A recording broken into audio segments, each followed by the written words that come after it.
I can see that we are live back with our second group of the day. We are so excited to be here with, I believe you're Agency 8. Is that right? Agency 8. Yay. We have McKenna, Holland, Crystal, Jaden, Mackenzie. We're so excited to be here with you today. They're going to be talking about influencer cultures, parasociality, commodifiable authenticity. Anything in that realm is fair game for today. We're very excited to be here with all of you. Matilda, we've had no break, but how are you doing? No, I was going to say, we had such a fun time in the earlier live show. It's a great topic. I say that every time we get on. It's a great topic, but it's a great topic. And it's a great group. I'm really excited. Yeah, let's get it rolling. This group has been exceptional all semester. We've been waiting for your show. We've been talking about how we're excited for your show. So just know like we are in your corner and we're very excited to join your conversation today. We also have people joining us in our class in the chat, and sometimes the public joins as well. Yeah, hey, good to see you. If you're joining, you can be joining live on Twitch, LinkedIn, or YouTube today. If you're having any issues with one platform, please feel free to jump over to the next, because if one isn't working, I can guarantee you something will be. So don't hesitate to jump from one to the other, and please do let us know what you're doing in the comment section. Yeah, it's so nice. Hi, Kennedy. Nice to see people joining. Okay, I'm going to pass this over to your team. We are excited to rock and roll. Take it away.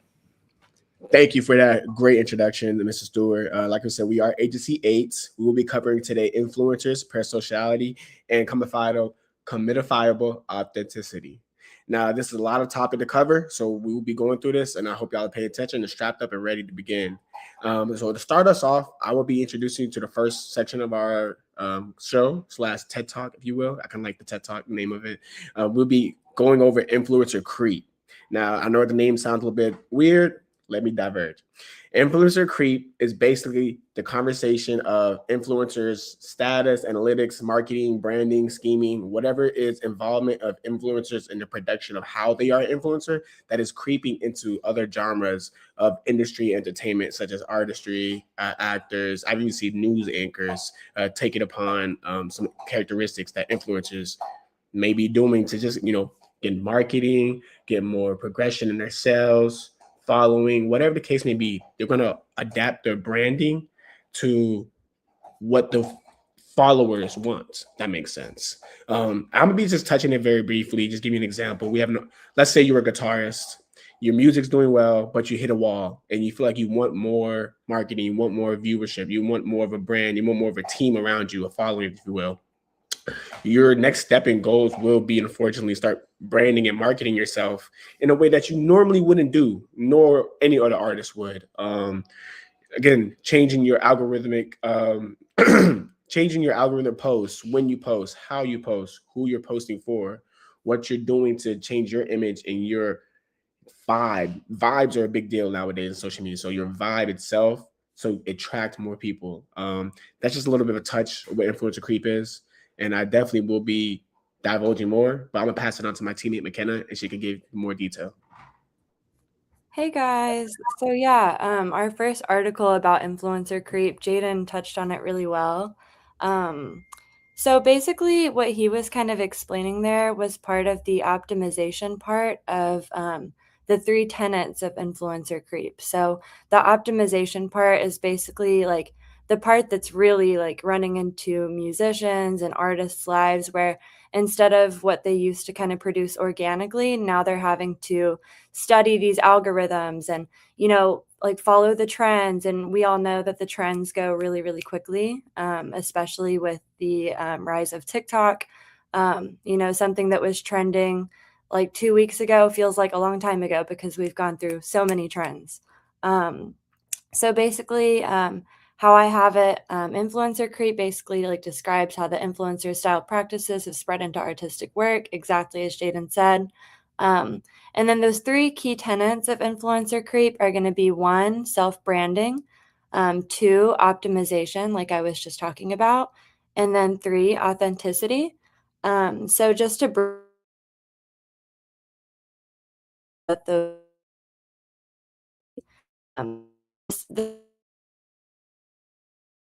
artistic skill It also depends on building that personal brand and really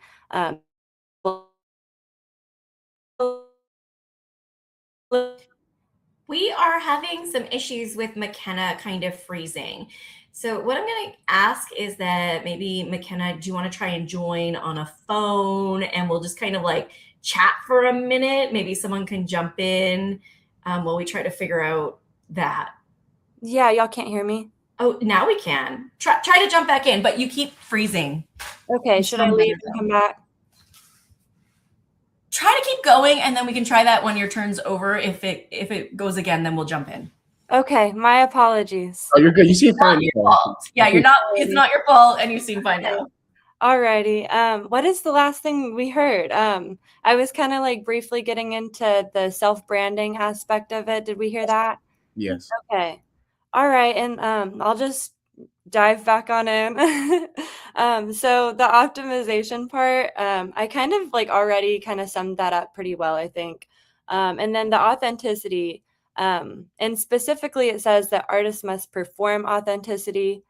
People kind of have to buy what they're selling, and believe in their message or their persona. So, if someone has a persona that doesn't really match like what the people want to see or what the people are buying, I feel like a lot of people have a detector for these kinds of things now, because we see so much on social media that it's like you see something that comes across inauthentic and it's immediately like, oh, nope, like you're trying to sell me something.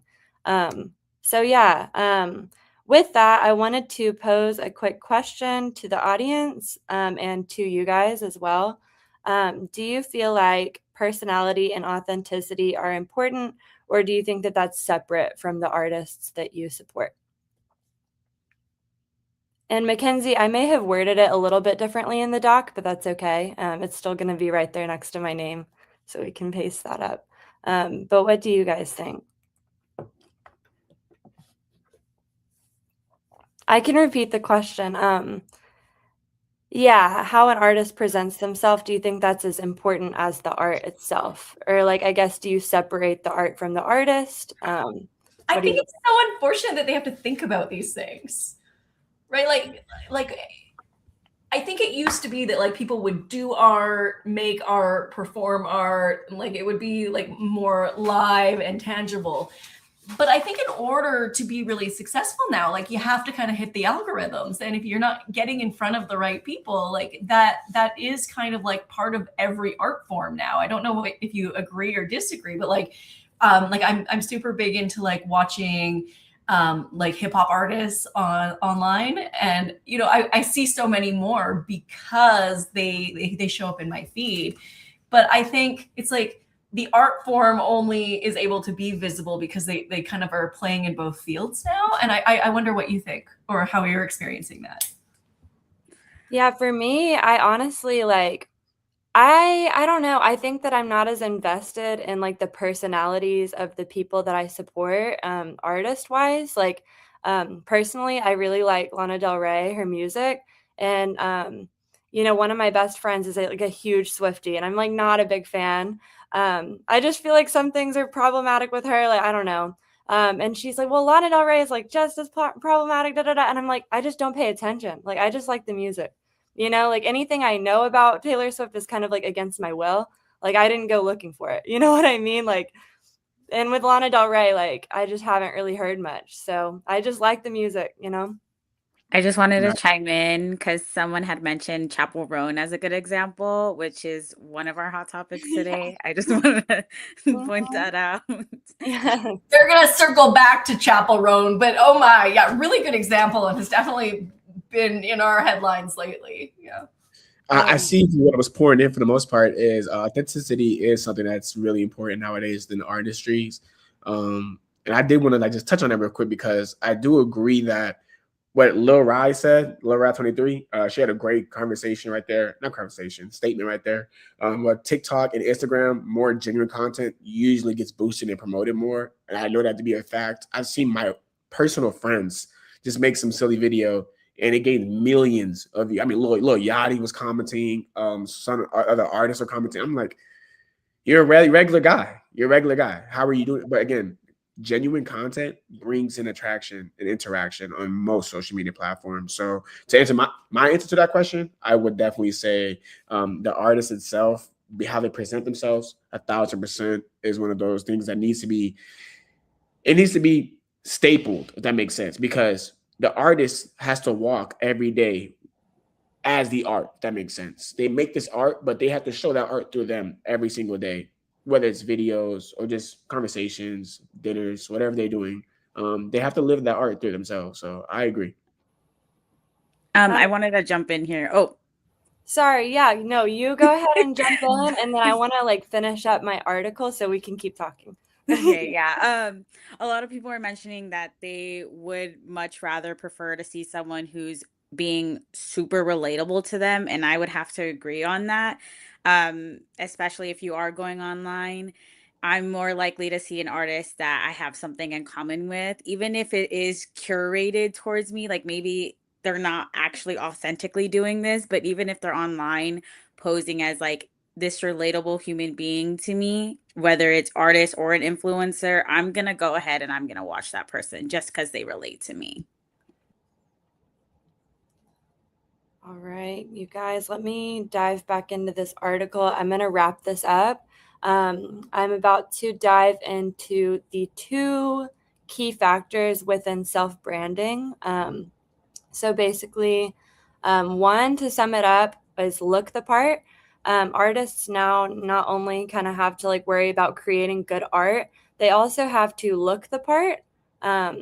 So this kind of shifts the focus more towards appearance than the art itself, puts pressure on artists to look a certain way and to reach success within the algorithmic beauty standards, as well as biases and beauty standards of society. One Black artist in our article also observed that lighter-skinned subjects were receiving more engagement, showing algorithmic bias and racial inequality, which is very harmful because this can also translate into real-life inequality, real-life racial inequality, as far as like hiring for photo shoots and, you know, these artistic spaces. So definitely can be harmful. The article also argues that influencer creep is feminized because the success relies on emotional openness, self-presentation, and relatability. These expectations disproportionately affect women, shifting attention away from skill.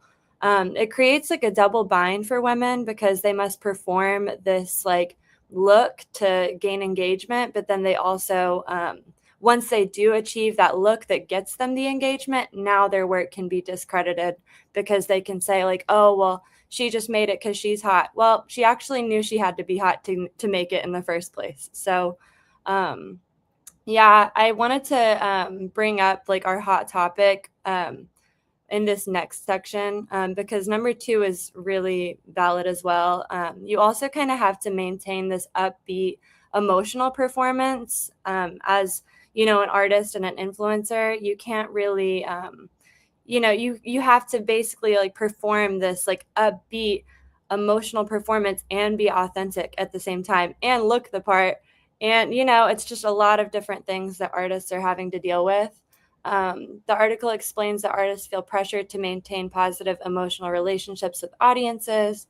You know, and yeah, with that, I'll go ahead and just dive into the hot topic. I feel like it's a good time to do that. So our hot topic is Chapel Roan, the situation with the paparazzi, where there was a video of her and she's basically like recording herself and she's like, I asked these guys to leave me alone. Like I'm trying to go to dinner and these guys like won't leave me alone. Like say hi. And, you know, everyone was like up in arms in the comment section. Like the top comment was like, oh my gosh, like she's such a B word. And then there's like other comments like, well, then don't be famous. Like you asked for this. And then I actually got curious and I was like, well, I know that Shia LaBeouf has been in the news and like out and about lately. I've been seeing videos of him against my will as well. So I go and like go to his video and I like open up the comments and I'm like, what are people saying? Right. And in this video, he's like just kind of staring at the person who's recording him, not saying anything, just like very intimidating looking. And all of the comments flooded with, well, he probably doesn't want to be recorded, you guys. Like, stop recording him. Oh my gosh, like, y'all are so annoying. Like, y'all can't just leave people alone. Nowhere in the video did this man say, hey, like, please, respect my space. In the video of Chapel Roan, she clearly states, like, hey, please respect my space. And it's not happening. So that definitely like draws attention to what the article is saying about it being like a feminized pressure to behave within these conditions. And yeah, it Jump in also, for a second. The other yeah, example that I can think of is Justin Bieber. Like, there are videos of that guy swearing at the paparazzi, every name under the sun, and you don't see people criticizing that. And so I do think that there's like a bit of a double standard here, and it is unfortunate. But yeah, I think you highlighted it well. But that was an example that I was like, people are going to relate to this one as well. I was absolutely. gonna say Doja Cat as well. Mhm. She very much carries her, maybe not so paparazzi wise, but on social media, she does some pretty interesting things, and people always have to make comments about how she should be more appropriate. But she has never like, I think she's very much like, I don't care, I'm gonna do what I want to do, and because she's a woman, people always want to jump her for that, No, right? I She's kind of really similar to agree. Chapel. I definitely agree on that. I've always had the kind of a weird issue standpoint with Doja Cat because I thought a lot of things she did were kind of funny or like just irrational, but in like a just a fun way. Like she cut her hair off, or she wear different clothing, or she just say stuff, and it's like that's not normalized for a female, and I appreciate that because sometimes it's okay not to be normalized. That makes sense. You know, I would like her standpoint on that type of stuff. I have a lot to say about Doja Cat. I literally actually like consciously skipped over that part because I was like, I'm gonna go on too long. But yes, Doja Cat is a great example. She kind of like had like a crash out, people called it, but really she was just tired of being put in this hyper feminine box that people had put her in just because she was wearing wigs. She was expressing like like not concern, but she was just having a hard time with her natural hair. A lot of people were making like comments about her hair, and she said, fine, I'll just shave it off. And, she was just tired of being put in that box. And I honestly love to see it. You know, I think I want to ask a question before you move on to this because my question will relate greatly to this statement on this topic. I want to say to the people and us, can you differentiate influencers and celebrities? And do you think they are different or the same? I am curious on that topic. I kind of wanted to jump back just real quick while people answer. But someone had said that Evan had said that they kind of separate Chapel like from herself and her music. So they don't care about how she actually acts. They just want to hear her music. And I feel like for a lot of people that is a really big thing. But then you have a whole other bunch where it's like, no, I have to, like, I can't listen to music from people that I don't agree with, that I don't see eye to eye. And if she doesn't care about her fandom, if this is how she's going to act publicly, then I can't support her art as well. You kind of just have to put yourself in the shoes of the artist, like, I don't know. Like, my friend actually was telling me that she was like, well, I mean, she asked to be famous. I'm like, girl, like, I make art and you make art. Like, don't you want to make money off of your art? Like, wouldn't that be cool? And she's like, yeah. And I'm like, okay, well, then did you ask to be like berated like that? You know what I mean? Like, and I'm not even the girl's biggest fan, but that kind of touches on like parasociality. Cause now I'm sitting here thinking, like, oh my gosh, like the Taylor Swift fans in the chat are going to come for me. Like, you know what I mean? Like, that like just So touches funny. on that The Swifties. parasociality that we have in society, this obsession with like the personality of celebrities. But I guess like so someone had mentioned an author in the chat earlier. Is there ever a line like when they're being racist, misogynist? Like if the celebrity is, potentially these other things, does that change your opinion? Yes, very Yeah, much so. Someone yeah. had said J.K. Rowling, and I think that's the comment that you were referring to, because right whenever she came out as like transphobic and all of these other things, you saw a really big decline in her supporters. But it's crazy because she created such a big kind of world surrounding Harry Potter, right? An And that's empire, really, right? yeah, an empire. And it just sucks because people are like, I love Harry Potter, but JK Rowling, I can't back her. Like, it's hard to continue to support this, even though you love it so much. Just that person ruined it for you. I honestly agree. Like, to me, it's if I hear about something and I'm like, "Oh, this artist is so weird for that," and their music like comes on, like I can't listen. I'm just going to associate it with like what they did. If It's funny. Like I try really hard to separate the artist from their position, but a song that I used to like came on and I was like, oh no, I can't listen to that. I was just like, I'm not gonna give you context, but like I was like, they did something and now I'm like, oh, I don't know. I don't know if you've ever had that experience where it's like, I like this artist and then now I no longer do. And does that change when they're a celebrity versus an influencer? Like, are the same tenets at play here for both disciplines? It really does depend on the person, unfortunately. It always does depend on the person, no matter how the morals are or just their standpoints and values. Like I said, there's artists that still have millions of billions of streams. There's influencers that still have millions of billions of streams. Celebrities have done things that still bring in revenue on movies. It really just is your standpoint on how you feel. I mean, people listen to Drake all the time, and he has so much controversy regarding whether he likes younger girls or his acting in the past, stealing music and ghostwriting. I mean, we can go on and on, but same thing with influential celebrities. Like I said, I've seen a lot of comments talking about this. It's hard to understand it, but like that line is blurring nowadays between the influencer celebrity. Now, what holds it apart for me personally, and I see John Pisano, he had a great comment on that. He says, I feel like influencers are people who are a lot like celebrities, but are more content based and more active in like letting people into their lives, as opposed to celebrities who are kind of more like just job oriented doing their jobs. And that's a great statement right there, because again, every influencer lets people into some part of their lives. You not have to let nobody into life as a celebrity. I mean, we see the time and time again with paparazzi being fought and Drake's random child coming out of all these years. Nobody knew about he had a random child. I think what's his face told us about it in a diss song to Drake. There's things like this. You're not obligated to show yourself as a celebrity. However, you are obligated to show yourself as an influencer. So a great comment, John. I think also with celebrities, you can keep your home and like work life separately. But as like influencers, I feel like your life is work. So it's hard to differentiate between like, oh, I'm going to go home today, but I have to work at home too. And so like also these people who have kids, like they are also like home is work. So it's just really important for like children especially to have a place where work is not home also, if that makes sense. But yeah. So Evan said a good example of this is Kanye West. And I think we all are familiar with Kanye West. And then Sarah said, yeah, he just sold out 3 shows without any advertisements. And I don't know if you've been seeing some of the footage on social media, but it's certainly been popping up in my feed. And like the comments are so divided. It's like, why are we still supporting this? And I still love him. I don't care.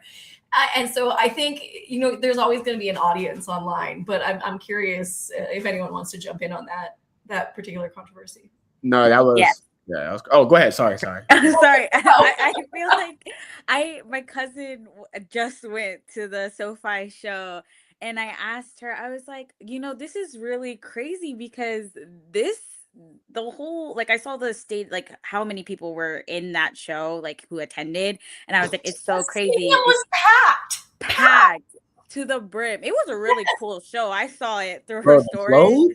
The globe, like, the glow. It was really, like, I will say that his marketing and the way they handled that show was really incredible. But I asked her, I was like, I know you don't like what he's doing, so what's the point in going, right? And she was like, I feel like it's the same thing for everything, like for everyone else. Like it's just like his music, right? And for a lot of people, they grew up with his music. And so it's like, yeah, I don't really care for him as a person, but this is something that I feel like I need to go attend because he just made an impact in my life. And I want to go experience that, even if he is a terrible person. Jaden, you want to jump in? Yeah, no, and I really do. Yeah, even now, I was a little bit jelly to see everybody in there having the time of their life. And y'all may understand this, but Kanye was singing his lyrics. Okay, this is a monumental moment for concerts because he does not do that often. A lot of times he'll just show up and sit there, stare into the crowd, mysterious looking, and all that type of stuff. But no, he was actually with the mic singing his lyrics. So I know that made the value of those tickets go up instantly. I don't know if y'all like a lot of sometimes shows artists don't want to perform, don't want to do what they want to do, but that was beautiful. I'm not gonna lie. And he brought out Lauren Hill. That was it was amazing. I'm not gonna lie to you. Again, I don't agree with Kanye. He definitely should have been seek therapy years ago. But I don't know if he is right now. However, I do know that his music, there is, again, like you said, are separating artists from art. There is some points of art where it prevails so much it does not matter who it's from. And Kanye has that power over a lot of folks across the world. Whereas he's to that point. He's to that point. I'm not personally saying that. I'm just saying that's his energy and his following. He has music where it prevails his actions. So what he's done, what he's gone through, what he's been doing to other folks, it does not matter. There will be a following there regardless. Same thing with Drake. These are just these big names, you know. Like I said, what Oatmeal said, it can be easy for some people to overlook the issues with an artist because of the value they hold to that art. It's too much. It's too much. Sometimes no matter what they do, will never be enough to discredit them or disgrace them. I will say, I guess the question, and I just have to go here, and maybe, I just have to. So during Kendrick Lamar's Super Bowl performance, Yeezy had an ad, and the ad went to his website, and there was nothing there but a single shirt with a swastika on it. So when people have this kind of platform and we don't do anything about it, what does that just allow these messages to continue spreading? Does that I'm curious what you think about this, because yes, I get that he's a great artist, but also white supremacy is a problem, right? So I feel like this is a really good example of where Kanye is very much standing on business with, he's not going to alter himself to fit this new wave of people needing to be I guess more woke, which is very big in the influencer community, I would say, because a lot of people will very much cancel culture, right? They will cancel that individual if they go on to these controversial topics. But again, since he has this backing and people are willing to overlook that, this continues to ripple, right? He sees no one's stepping away, so okay, I'm gonna just keep doing it because obviously y'all don't care. And I think it's just spreading, right? I love your response. I have a follow-up. My follow-up is, does celebs get a pass more than influencers? Yes. And if so, why? And why is that cultural shift or difference there? Because of how celebrities how they're brought up, if that makes sense. An influencer is tied to a social media app versus a celebrity. If we're taking actors or if we're taking musicians, they have something tied to their name that holds a value to people.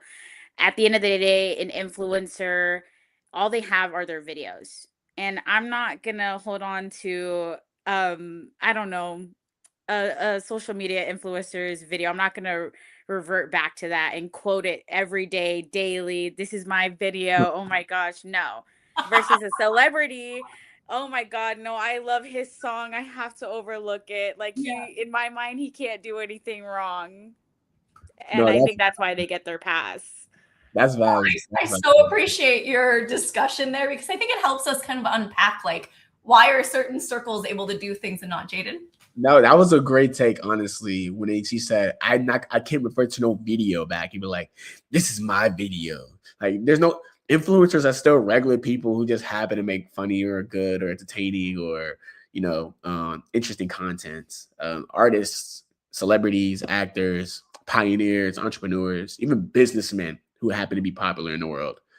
They have something that's that created a movement, that created actions, that created just mountain moving power for themselves. They can go through and do things. I mean, look at P. Diddy, for instance. This man is serving jail time now, right? After so many years of doing whatever he was doing, wilding out. But it didn't matter because he had the power. Artists and celebrities have power. Influencers, they're maybe half that, maybe a fourth of that, unfortunately. Evan says he went to the concert. We'll have to talk about this on Monday, okay? We need to know more. Okay, I think we can go ahead and hop on to our next topic, which should be, I think, Mackenzie. Yes, hello. I will be talking about the kid influencers article. So the article talks about kid influencers, which are kids under the age of 13 or 13 and under, who post videos and pictures on apps like Instagram, TikTok, YouTube. These kids can get really popular and even make money by working with brands to show off toys, clothes, and other products. Kid influencers accounts are not fully authentic representation of kids or like the children. Instead, they reflect how the parents actually want the children to appear online. And we will be going into more depth about that after I finish explaining the whole article. But their authenticity authenticity is shaped by the parents, followers, and brand deals. Sorry. Even though it looks like the kids are the ones running their accounts, the article explains that the parents are actually the ones in control of almost everything. The parents, the mostly mothers, control everything: the content creation, editing, posting, brand deals, and the partnerships, and the interaction with the followers. Children often don't have access to their own accounts. Parents act like mom managers, which is the mom plus a manager, but that's what they said in the article.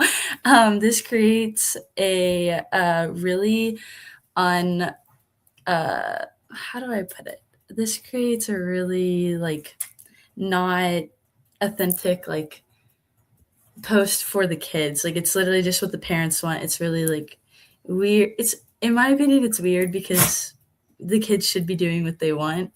And the parents should just let the kids do that. Obviously supervise it, but let the kids be themselves. So it's what the children want versus what the parents actually want to post. Many kids actually create private accounts, aka Finstas, which are very, very popular. And I even have a Finsta, so I understand where that's coming from. Just to be themselves, because social media is very I would almost kind of strict. People definitely post what they think other people want them to post instead of just being themselves. And that goes back to the whole Finsta. My Finsta is very goofy and I'm just very out there, and that's just my close friends where they know exactly what I'm up to 24/7. Besides my actual Instagram, my public Instagram, it's very really nice, cute photos of me instead of goofy photos. So they create Finstas to be themselves. So the account is really more just for a family project almost. Because these kids are online, their personality is not always real. The article talks about authenticity, which means being real, but in this case, the kids are kind of fake in a way. The content is usually planned, edited, and sometimes even scripted to look perfect and get more likes. So even though it looks natural, it's often not. Parents also feel the pressure, the parents that are controlling the accounts. So they feel pressure from what the followers want, what the brand deals want, and actually what the children want too, because the children can be going up to their parents I don't want to post this, I don't want to post this, I don't want to do this, I don't want to do that. But the parents no, we're going to do this because the followers want this and the brand deals want this. So they try to keep a balance, but it can be really hard. And sometimes what gets posted is more about what the online world wants versus what the actual child wants. The article also talks about privacy and safety, which is very, very important, especially nowadays.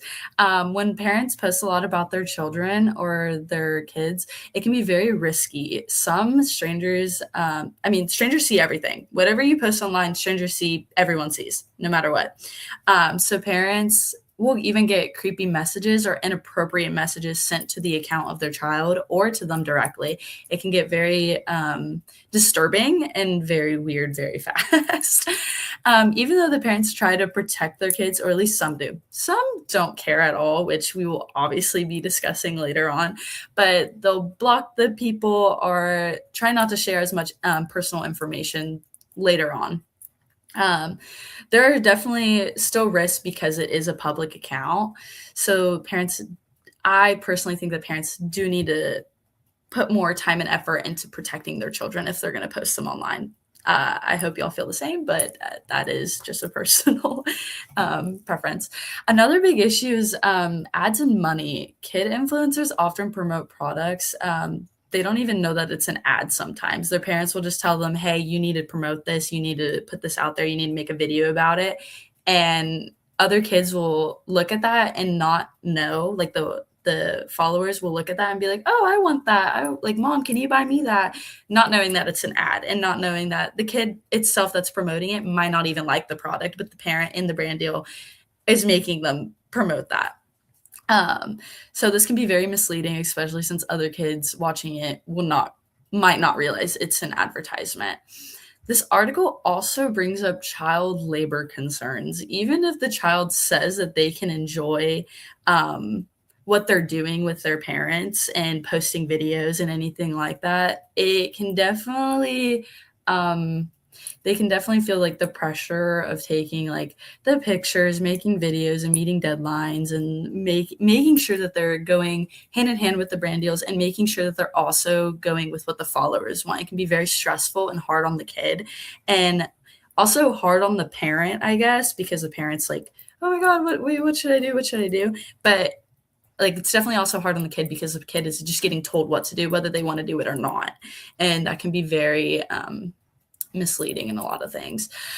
Also, meeting deadlines for brand deals. That's a very, very big thing because if you don't meet a deadline for a brand deal, you will definitely get in trouble and the brand deal might not happen again, or most likely not happen again. But this can make it very hard to tell if it's for fun or if it's actual work. In the end, I would probably say the article for being a kid influencer is definitely more complicated than it seems. I feel like a lot of people don't go or think into depth about this. They're probably like, oh my God, these kids are making money. They're just doing whatever they want. Like they're just posting what they want.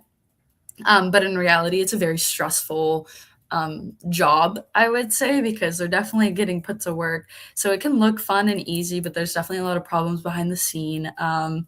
The author thinks that there should definitely be more rules and protection, and I also agree. Just to make sure the kids are safe and they have privacy and they aren't being taken advantage of. But this leads me to ask the question, like, would you let your future child be a kid influencer? And then another question that I also want to ask, like, do you think being a kid influencer has more benefits or risk?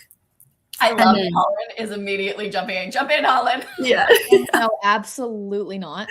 I've seen like moms on TikTok post their kids like they're wearing like their school shirts after school and it's like they don't cover their school logo and it's like that's so bad. And everyone's in the comments like their school logo and it's so bad. And then just no, like privacy concerns and everything and it's just like it's so like let them live their childhood. Like you're making them work from when they're like 4 years old or however old, like whatever. I don't know. I just think it's like really awful, but yeah. I feel like the kids take a lot of that pressure as opposed to the parents because the parents are most of the times behind the camera. So this kid is just out here doing whatever is being told, right? And so they also kind of the lines between what you're actually parenting and being kind of their boss gets extremely blurred. So not only is that kid, juggling a job, mind you, some of them are like 7, 8 years old, and then school sometimes, because there's some like child influencers that don't go to school. They'll do homeschooling, but their still primary focus is on that influencer life. And then not having an actual parent present, right? So their parent kind of loses that title of being a parent, and instead is you're their employee, right? The child's the employee. You're not actually getting what your mom should be or your dad should be in that environment. I'm gonna jump in I would really not quick. let my kid. I'm sorry. I didn't mean to. No, I no, no, literally you're would good. not I let just saw the comment I really, really like. It was by Kennedy West, and then she said, "I would never let my child be a influencer. Kids already have a problem being kids itself in the present day social media. That would only add on." Honestly, I really, really agree with this comment, just because I've seen so many like iPad kids, and I'm just like, go outside, go be a kid, go have fun, go run in the rain, go play in the dirt, like go do all these things. So I really, really like that comment. I really like how it like was like, go be a kid, like literally just go be a kid. I like that. I'm sorry. You don't see that, you don't see that enough, right, Kenzie? You don't see that enough, unfortunately, nowadays. You really don't. Like, I'll even go out to dinner, literally dinner. Bro, with I my be family. getting upset with my own little brothers. I'm like, bro, what are y'all doing? Bro, Exactly. I'm like, what are y'all doing, man? They love Roblox. Come cook a shawarma with me, or scary shawarma, or whatever. Or like go play with roly polies. I used to play with roly polies all the time. I've been fortunate enough to get my little brothers outside a little bit more in the backyard. I'm like, look, it's a little ladybug. Why not build it a little bit of nest? Yeah, I agree. Kids No, are I not think allowed to be kids no more, man. I agree. I Also feel like addictive. Like this technology we have is literally addictive, and social media is addictive. So why are we giving something that's addictive to children? Like, No, I don't and you know that's a perfect thing because nowadays you can pass it back to you, Kenna. But we don't know how addictive social media is because we are the experiment. Right now, we Mhm. are, ground zero for this addiction. It has been studies showing that this has turned into one of the biggest addictions we have had, like in a human society, unfortunately. But again, there's no background information, there's no background knowledge, data sheets, testing. We are ground zero. So Kenna's point is spot on with that. This really is addiction. And they also say that we were never supposed to see, like, we weren't even like, we haven't evolved to see as many human faces as we do on social media. Like, the fact that, like, Mhm. each of us in this room, we've all seen thousands and thousands and thousands of faces. Whereas, like, 100 years ago, you're only going to see the faces of, people on, people in your real life. And it's not, it's crazy. We are the guinea pigs for sure. I also kind of want to jump in and say that this person commented, I care too much about the safety of my future children to put them on a larger global stage to be an influencer. I kind of want to go into depth of that and say, like, a lot of kid influencers, they get bullied. Like the comments are crazy. Like the way that people feel so comfortable bullying people online and just saying like, oh, well, your kid looks weird. Oh, well, your kid talks funny. Like whatever. Like they're just judging so hard. So I also like agree with that, like for the safety of my future children. Like I don't want my kid to grow up being like not confident in itself type of thing. So I like that. I want to hop off of you too. It also kind of opens the door to people. We as people, we already have our parasocial relationships with celebrities. Like, even if you say you don't want to have that, you do, right? You feel like you know these people at heart. And so it opens the door for, I would say, predatory, like, instances where these grown people believe they have some sort of relationship with these children, and that to me is insane. And like, even if you want your kid to be a cute little influencer, have their little YouTube moment, you don't really understand, like you don't understand what lies behind that blank picture in a chat box in the comment section. So it's like, oh my god, I really love so and so, like they're really great, I feel like I know them, they're my best friend. But in reality, it can be a 30-year-old male typing that into an 8-year-old's comment section on YouTube or their videos on TikTok. Mhm. I also think it like, and I'll take over after Crystal, but I think that it's causing children to mature a lot quicker than like we did.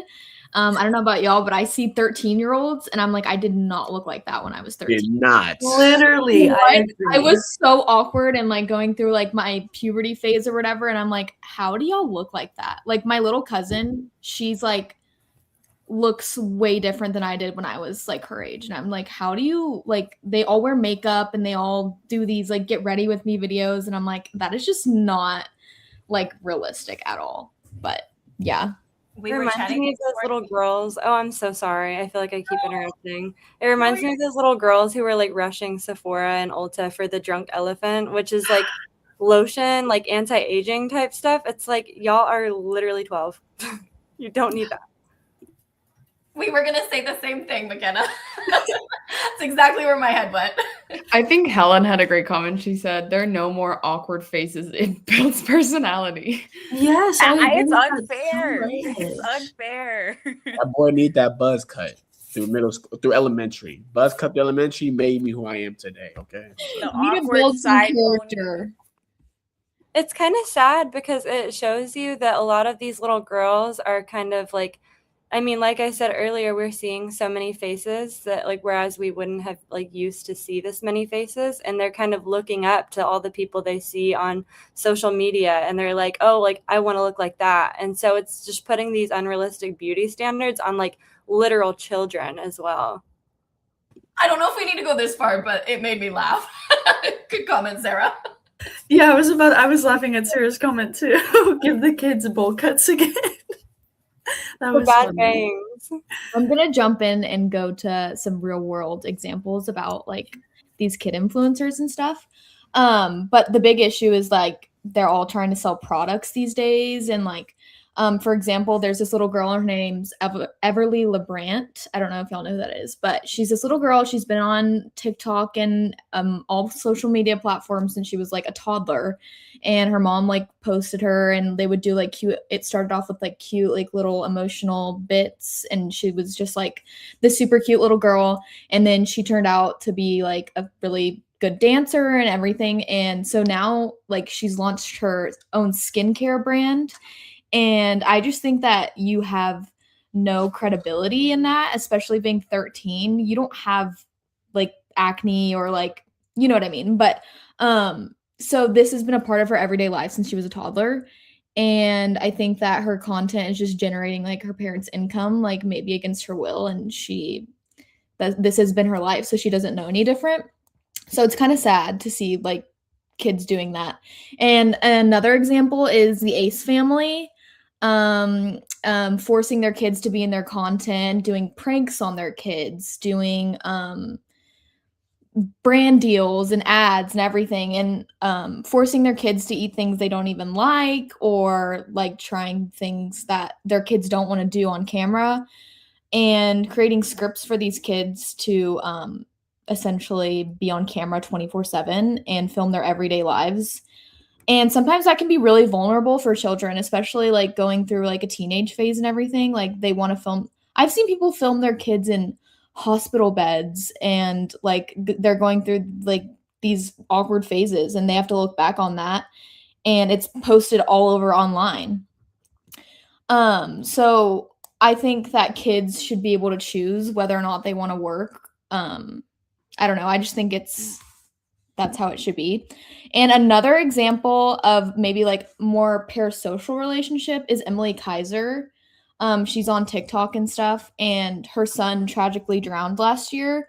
And all of her followers and everything were expecting her to come back online immediately and give them like some sort of confirmation that he actually did. And everyone found out like through the news, where someone like was posting like, oh my gosh, her son drowned, he died, he's in critical condition, all this stuff. And they were like looking up the hospital records and everything. And the hospital actually, she sued the hospital because they were posting they were posting his records to be public even though he was a minor.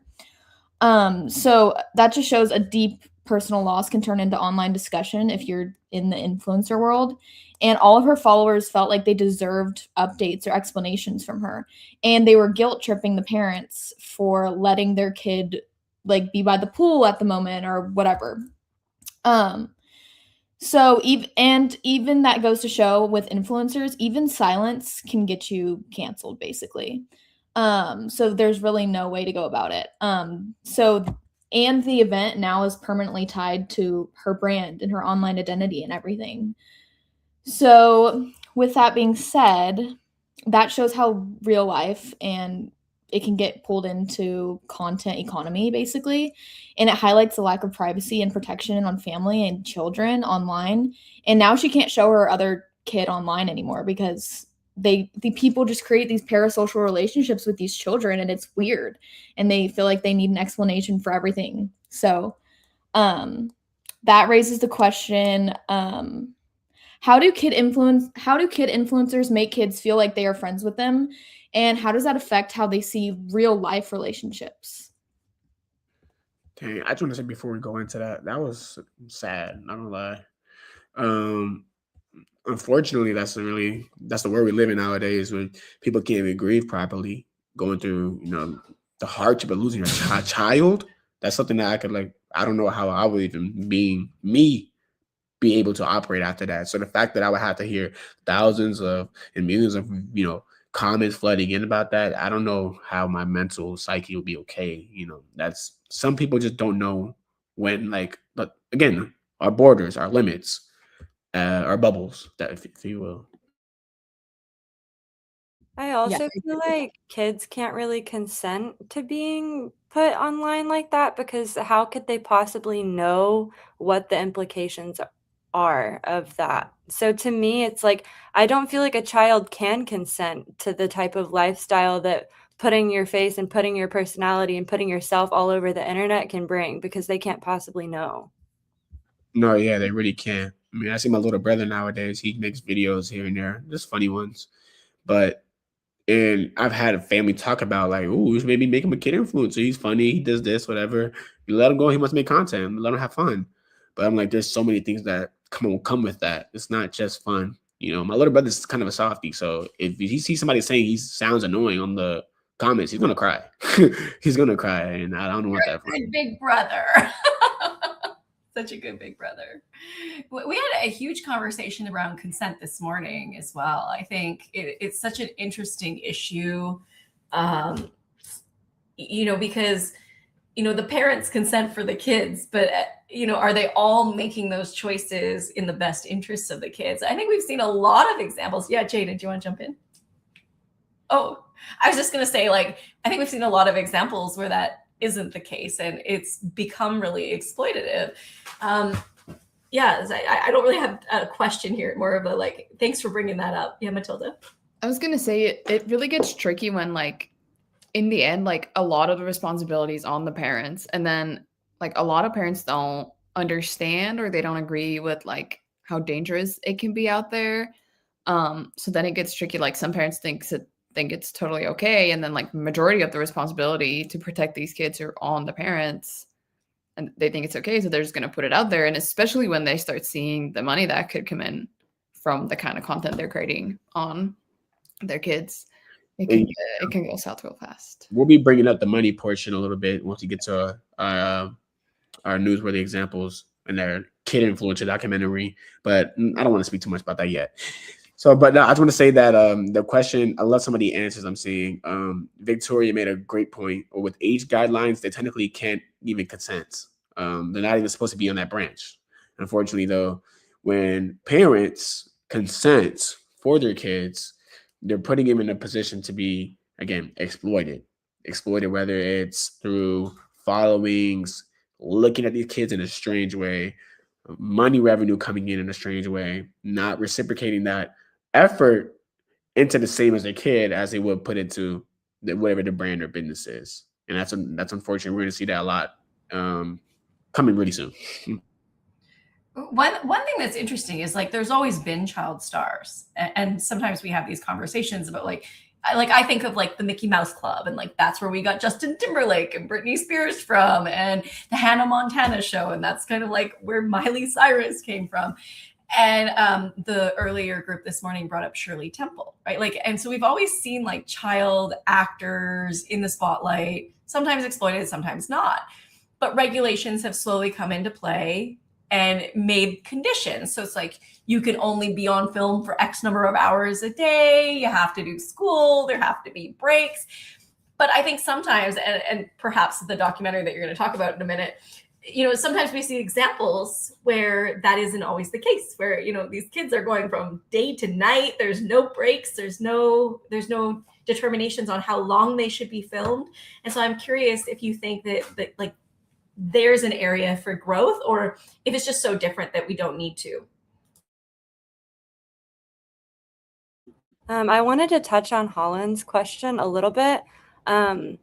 Basically, I feel like these children, these like kid influencers, I feel like a lot of times economic status can come into the mix as well, because like a lot of these kidfluencers, like they have so many resources and they have all the toys they could possibly want. They have all the things that they could possibly want. And, I think that this can kind of affect how other kids like growing up kind of have like a relationship to these like material types of things.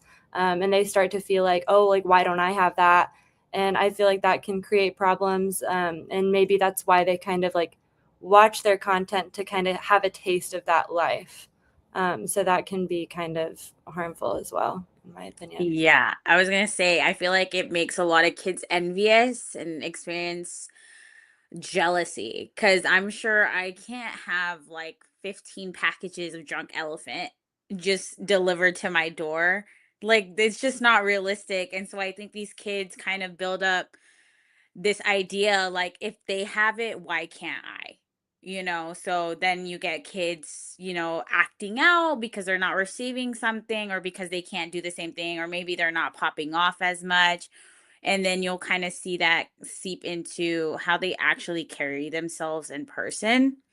And then someone had mentioned how quarantine affected people's social skills, which I would say very much so agree, I saw that comment. because Yeah. I feel like, again, it felt like it made people feel like these people that we saw online, like we actually are their friends, because we're not experiencing real life people right now. Like, we're not going out and meeting people. So I feel like it was also really easy for people to get attached to these younger kids online. I have a question for y'all. I wonder, do you think that these kids who become like kid influencers, do you think it's harder for them to make friends in real life, or like at least like real authentic friends? Like, do you think their classmates just want to be their friend because they're like famous? Yes. Like, it must be so hard for them to like make like actual friendship. And like as a little kid, you don't know any better probably. Like, you're not sure if is this person really trying to be my friend, or like want to be friend for clout. They might have one real friend out of like 20. Yeah, like for real, for real. The odds are not in their favor of authentic friends. I would say that. I did want to touch on this topic during the hot topics, so I think I'm going to go ahead and move on to that one. So for our next set of hot topics, I wanted to go into, I'm going to begin with Ryan's World. I don't know if anyone's heard of him, but he also started off as Ryan's Toy Reviews. And so I wanted to bring him up because he has been online on YouTube posting since he was 2 years old. And his parents have built up this empire solely focused on Ryan. And we've seen him grown up, right? I think at this point right now, he's 14, maybe 15 years old. And so he had recently done a interview on someone's YouTube channel. And so this interview was supposed to be catered towards, him being able to speak on this interview, but he was also accompanied by his parents. And in that situation, a lot of people were upset at how the interview was given, because Ryan wasn't really talking during it.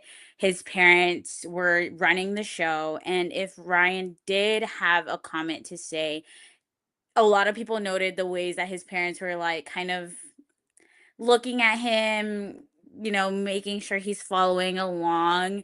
And a comment that had really stuck out to me during that interview was his dad had said that if Ryan wanted to step off of this platform anytime soon, that they would go ahead and start interviewing new kids to replace his role. And I just thought that was crazy. Brutal. I thought that was insane. That is Because literally insane. yeah, because you have built your, again, his parents, Child. Okay. yeah, his Suspend parents had, judgment. yeah, his parents had quit their jobs. They have like 5 businesses under Ryan's whole persona. And I just thought that was really odd because this is your kid. In this sense, this is his stuff, right? This is all for him. And I thought it was really weird because they're still branding him as this child. He's obviously a teenager now. And that's what a lot of people were mentioning too. Like, this kid is clearly growing up.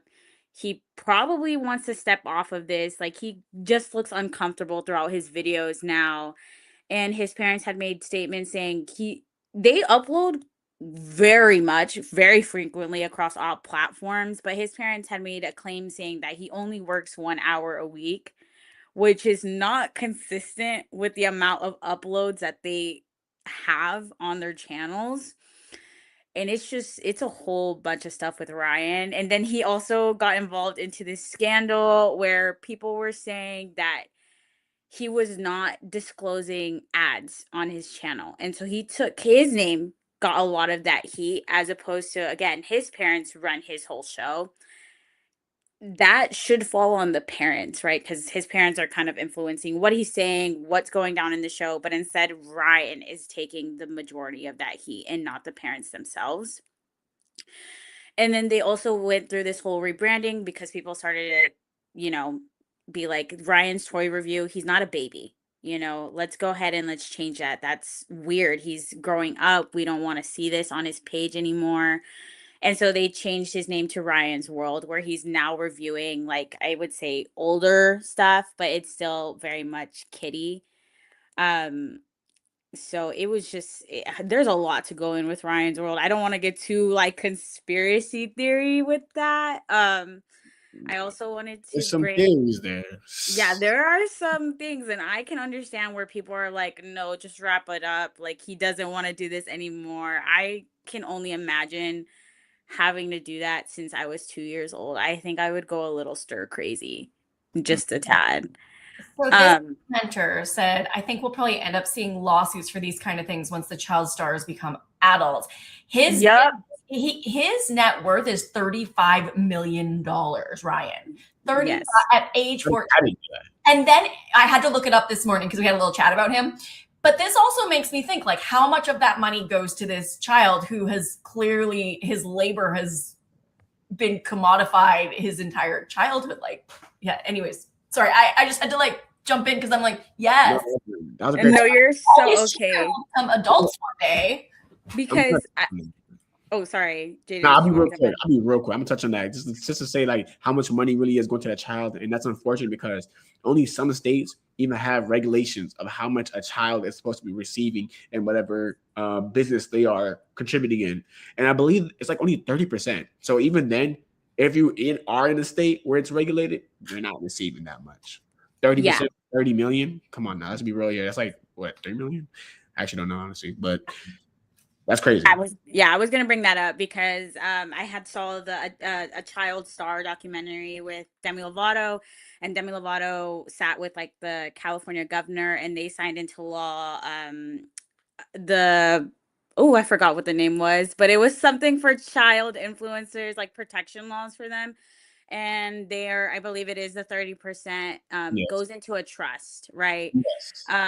But again, 30%, wow. And you're the backbone of the entire thing. It's crazy. And Crystal, then we heard about all these families moving to other states so they wouldn't even have to pay their child 30%.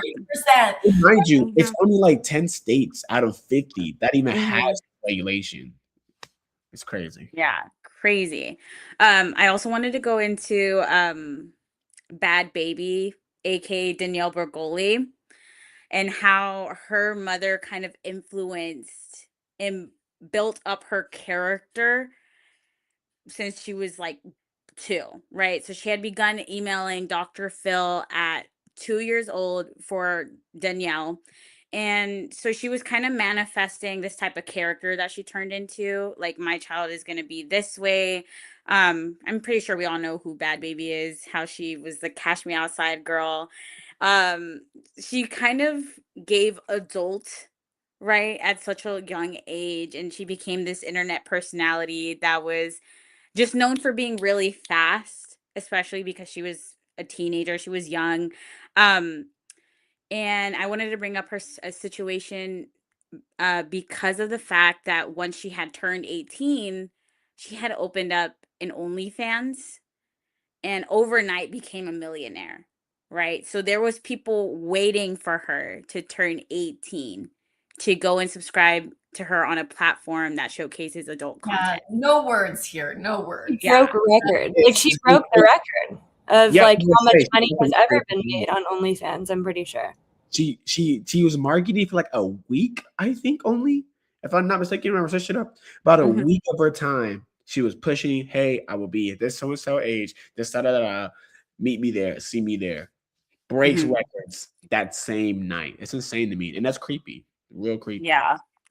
Someone had said, Victoria had said that Dr. Phil didn't really help her. And I would agree. You know, he was kind of there just to just push out this whole personality of hers that We they, know I Dr. would Phil. say Dr. Phil played tag team with the mom there to kind of really just emphasize the type of character she was.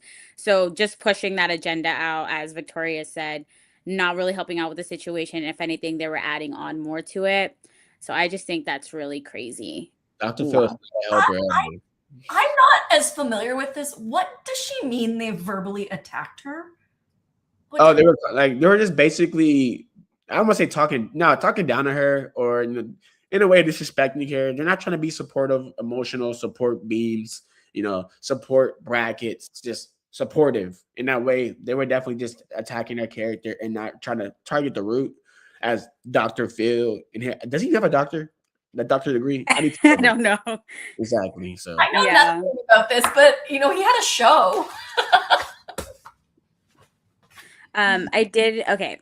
Just because of time, I did want to go ahead and ask my question now. When you are seeing children online, do you think they are being authentic or have they altered their personalities to fit social media expectations? I'm gonna let people answer that. Before we do that, I feel it necessary to say yes. Apparently, he does. I googled it. He has a PhD in clinical psychology. Oh, okay. What? Maybe he knows what he's talking about. But sorry, I just felt like we should clarify that. Okay. I don't think kids even have time to like know what their personality is before they start going online and like making all this stuff. Like they don't even know who they are at all. Obviously, I don't even know who I am yet. Like kids, they like so yeah, no, they're not being authentic. Like it's just all they know. Yeah, I brought this up because of our newsworthy example. I'm going to try and hit two. I'm going to go ahead and do the most important one for this topic specifically. I wanted to reference the Bad Influence documentary on Netflix, which was about kid influencers, specifically Piper. I forgot her last name. Piper Raquel. Yeah, Piper Raquel. And just her whole situation going on, especially the tie to her mother and this child influencers, the squad that they had. Her mom would study the analytics with her partner at the time, which was also a really young male. Their editor for the squad, I believe his name was like, I also forgot his name, but he was someone important there. But she would go through YouTube, her and her partner, they would go through YouTube, and they would find out what content is doing really well on the platform. And on that platform, it was a lot of crush culture. I would say more adulty things like couple challenges, kissing my crush, stuff like that. And these are children that Yeah, are they had definitely very disturbing pranks and challenges with their friend group Yes. or the squad, I would say. And the mom, Yes. Tiffany, her name was Tiffany. Yeah, Tiffany Tiffany. Raquel ran everything. And everything. it was very, very disturbing. Like I can give a really good example. One of the examples was Piper had to go up to the squad and handed them a note. And this was in the doc, like this I don't like this. Okay, so she ended up handing them a note, and in the note it asked a question like, what do you think my bra size is, to the men in the group. And Piper's literally just looking at her mom recording, and her mom's like laughing, like, oh my god, like, yeah, what do you think it is? And you can tell Piper's very uncomfortable, and the boys in the video are also super uncomfortable. They're like, what did you ask? Like, why are you asking this? And then she's like, just answer. And then they're like it was just a very uncomfortable situation. And the fact that Piper's mom made her do that is very disturbing to me, because how old are you? And not only how old are you, but you're posting this online for everyone to see. And then once they, like, the mom made them guess or whatever, and once they guessed, Piper had to say, yes, you're right, like, until they got it right, like, type of thing. And it just, the fact that now everyone knows that information is very disturbing to me, because how old are you again? Like, I just did not like that. I found it really interesting because in the documentary, it was talking about how the mom, Tiffany, she would go to their editor and say, hey, can you enhance these physical features on them, like their chests or their bottoms, and she would say sex sells, essentially. And it's crazy because, again, she was doing all her research to see what does the best on the platform. And mind you, these are still minors, these are children. And the editor was also I would say at that time he was an older male, right? He's going ahead and he's editing that, and he's also helping bring in this adult vibe to their content. And the mom would also create personas herself that would make really inappropriate remarks to the children. And, like, it was just really crazy the way that they carried that. And the mom had ended up getting sued with the editor by former squad members. And it was just, sorry, I'm losing my, I'm going too deep. Throughout that lawsuit, the parents found out a lot of other things that Tiffany was bringing to the kids. And unfortunately, it got really dark for the kids because, again, a lot of the adult things that she was pushing onto the kids kind of trailed on. So I wanted to really touch on the fact that she had the editor had access to their account. She had the editor cross post their content onto adult websites, which just to hurt the view counts of the former squad members, because they didn't want to be a part of that once they realized Tiffany's kind of crazy, right? So they posted their content on adult websites because whenever you search up their name, that's what's going to come up online. And so they wanted to hurt their brand. And so a lot of kids had started to notice, wow, my views are going down really bad. And what YouTube does is YouTube, I would say, kind of shadow bans them. So they're less frequent on your feed. And it's just harder to find them overall because YouTube does not want to be associated with that.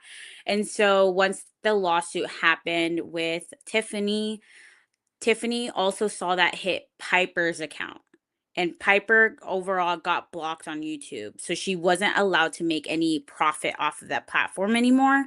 And so what Tiffany ended up doing was cross-posting her on this app called Brand Army, which Brand Army, you can be as old as 13 to post content on there. But in order to make an account, follow these people, pay for that access to the things that they're posting online, you have to be 18. Yeah, which was a little bit of a red flag, I won't lie. A lot of Yeah. backwards mechanics going on here. Yeah.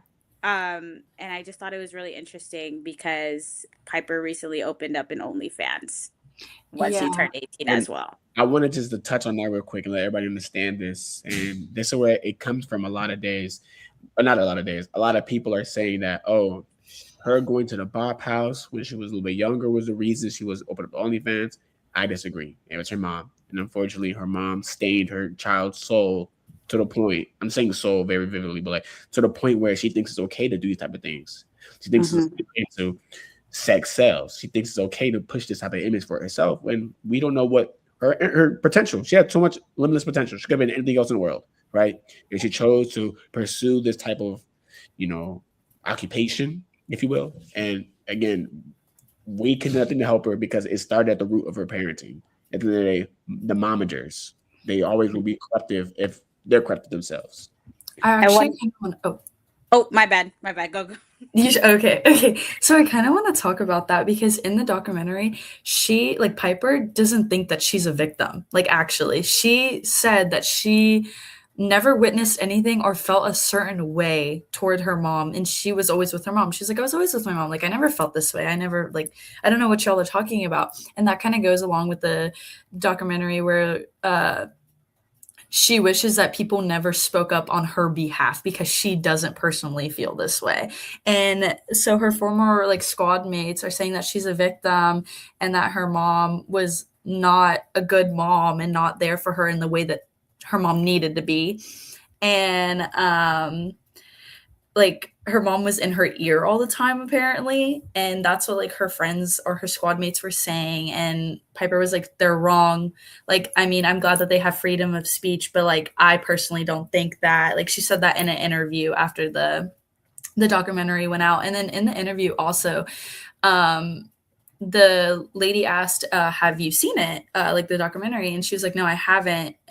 But before all of that happened, she posted a live or video. I forgot which one it was, but it was her crying, Piper crying, saying I'm not allowed to post. I'm not allowed to document my life, but you can make a whole documentary about me. So she was definitely hurt by her friends and her squad mates for doing this, but they were genuinely just trying to tell her hey, your mom is not a good mom. Your mom is doing all of these shady things and you don't understand because you're brainwashed and not understanding or seeing what other people are seeing. And one more thing before I hand it back to Crystal. There was an incident with Piper's mom, Tiffany. It was on a live, and I don't know if y'all know this or not, but basically Piper was hanging out with her friends and the mom was really drunk. They said that the mom actually got drunk quite often, and whenever she did, she would say really weird things and shouldn't be saying those things, obviously. But she went up to one of the friends, it was a boy, and she was like, you're very handsome. You're going to be very handsome when you grow up and stuff like that. And then she proceeded to force herself onto the young man. And by that, there was definitely, and Piper had to push her mom off of it and off of him. And it was just very disturbing. And the fact that Piper seemed this was a normal interaction. This has happened before. So that's very disturbing to me. And the fact that Piper doesn't see that her mom was not okay either is also very concerning to me. And I feel really bad for these kids that had to go through this. And they definitely seemed drained anytime that they were near Piper's mom or anything like that. But I can hand it back to Crystal now. Wait, I did want to add something really quick, if that's okay. I feel do McKenna, then Crystal, and then close it out. But yeah, I just wanted to tie it back to the topic, what you said, Professor, earlier about how we never know what the intentions behind the adults are. It sounds like, the mother is trying to live through Piper, which is, a whole nother topic, psychology wise, but it just ties into the intentions of the people who are posting and the parents who are posting. And these kids can't really consent. It's almost I don't know. I don't feel like it should be allowed personally. On that note, pass it to Crystal. Okay. Just for time wise, I'm just going to close it off with just one comment that I saw by Helen. These poor kids deserve a chance at a normal life. Very true. I think if you have the time, for sure, watch that documentary. It's sad. It gets a little dark, but it's very interesting to see how these kids are really pushed at such a young age to, again, work,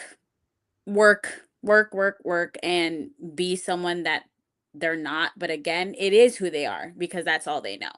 So I'm going to go ahead and pass it off to Holland to close off the show today. Thank you, Crystal. So to wrap up our show, I think social media isn't just taken as entertainment anymore, basically. It's shaping how people and especially children live their actual lives in childhoods. And they're creating these parasocial relationships with people online that they don't even know, which can definitely impact their childhood. We're also seeing it in artists and our personal lives. Influencer creep. It makes them act a different way just for the media. And I think moving forward, we need to be more aware of what we watch and what we support, especially when it involves children's lives. And you should ask yourself, is this real or is it being sold to me? And at the end of the day, being a responsible user means thinking critically and not just consuming. But thanks for tuning in, everyone.